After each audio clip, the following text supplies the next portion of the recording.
اگلا سوال ہے حسیب الرحمان صاحب کا، وہ کہتے ہیں کہ تشہد میں انگلی کو کب حرکت دینی چاہیے؟ دیکھیے، جب انسان تشہد میں بیٹھتا ہے تو سب سے پہلے اسے اشارہ کرنا ہے، یہ بات یاد رکھنی۔ بعض لوگ اشارے اور حرکت میں فرق نہیں کرتے، اشارہ اور ہے، حرکت اور ہے۔ صحیح مسلم میں 579 نمبر 579 نمبر یہ حدیث نمبر ہے، یہ سند نمبر نہیں ہے۔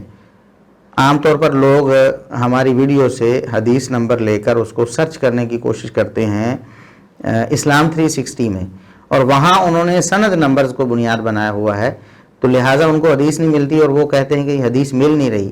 یہ حدیث نمبر ہے۔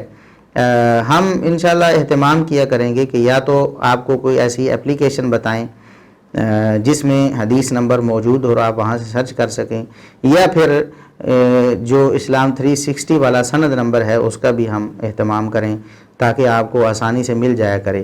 اب بھی آپ جو دارالسلام یا اس طرح کے جو انٹرنیشنل جو مکتبے ہیں ان کی شائع شدہ کتابوں میں آپ کو یہ 579 نمبر یہ حدیث نمبر انشاءاللہ مل جائے گا، لوکل کتابوں میں نہیں ملے گا۔ تو 579 نمبر یہ صحیح مسلم کی حدیث ہے۔ تو نبی کریم صلی اللہ علیہ وسلم کے بارے میں بتایا گیا کہ آپ صلی اللہ علیہ وسلم اذا قعد فی الصلاۃ، جب آپ نماز میں بیٹھتے تو اپنے ہاتھوں کو رکھتے رانوں پر، واشار باصبعہ، آپ صلی اللہ علیہ وسلم اپنی انگلی کے ساتھ اشارہ، یعنی بیٹھتے ہی آپ اشارہ شروع کر دیتے۔ اشارہ یہ ہے، یہ اشارہ ہے اور یہ حرکت ہے۔ آپ صلی اللہ علیہ وسلم جیسے ہی نماز میں بیٹھتے اشارہ شروع کر دیتے، یعنی تشہد شروع کرتے ہی اشارہ، یہ لازم ہے، یعنی یہ نبی کریم صلی اللہ علیہ وسلم کی مستقل سنت ہے اور اس کو چھوڑنا کسی صورت جائز نہیں ہے۔ جب بھی آپ نماز میں بیٹھیں تشہد میں بیٹھتے ہی اشارہ شروع کریں، صحیح مسلم کی اس حدیث کی روح سے اور دیگر احادیث کی روح سے۔ اب رہی حرکت کی بات، حرکت کہتے ہیں یہ اشارہ یہ ہے، انگلی کھڑی ہے، اور حرکت یہ ہے۔ حرکت کے بارے میں نبی کریم صلی اللہ علیہ وسلم سے دو قسم کی احادیث ملتی ہیں۔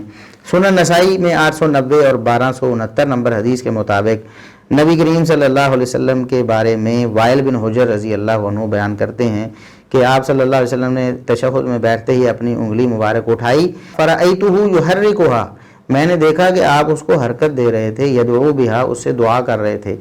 تو یہ حرکت ہے۔